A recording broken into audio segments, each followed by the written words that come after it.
Okay, hey, Leroy Diesel here, showing you this new relocated starter installed this time. I did another video before and just kind of showed it, but didn't show it installed. So, a couple things to note is some of the castings are slightly different, as I've come to find out. So, on this piece of billet here, very likely you're going to need to file this corner down in order to clear this corner of the block. Also on the starter itself, let me get this out of the way, right back here on the starter flange itself, it's kind of dark in there, you may have to also file that. I used a rotary rasp on that, knocked it down in about 5 seconds, and that will clear the block there.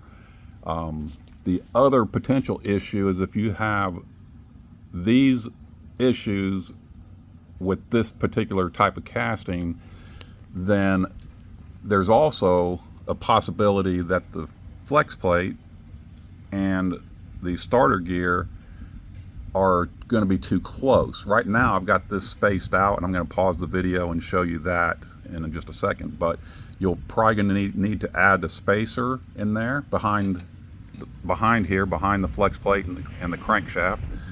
And so let me get on that. I'll remove that flex plate and show you that. Okay, so I got the flex plate off, laying right down here, and just so you know, it's a real bitch to get that off because it's so tight on the hub here. You got to sit there and pry back and forth with a trusty pry bar.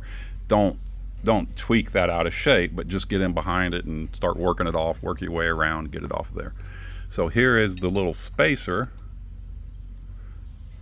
that would go on there if you need it. I would suggest that you get it all installed, get the starter installed and all of that with the flex plate on it, and then look at your clearance here, and if it looks like the flex plate's barely going to touch this, then you're going to need to put the spacer on.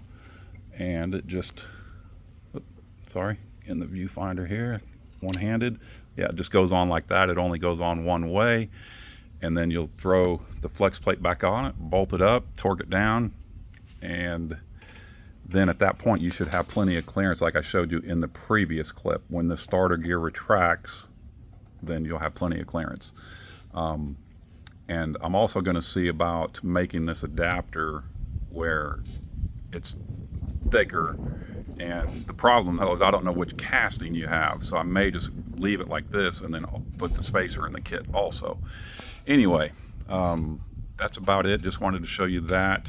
And one real quick thing too is you also, before you do the final button up with the transmission, you want to make sure this bolt is installed, and just go ahead and get the other two installed. But if you put the transmission up against this, you are not going to be able to access that bolt. But if you ever need to remove the starter in the future, you just do it from this side. There's 3 bolts, and you pop the starter off. It takes literally 2 minutes. Well, you have to get the battery cable off, so it might take 10 minutes. That's it. Have a good one. Any questions, let me know.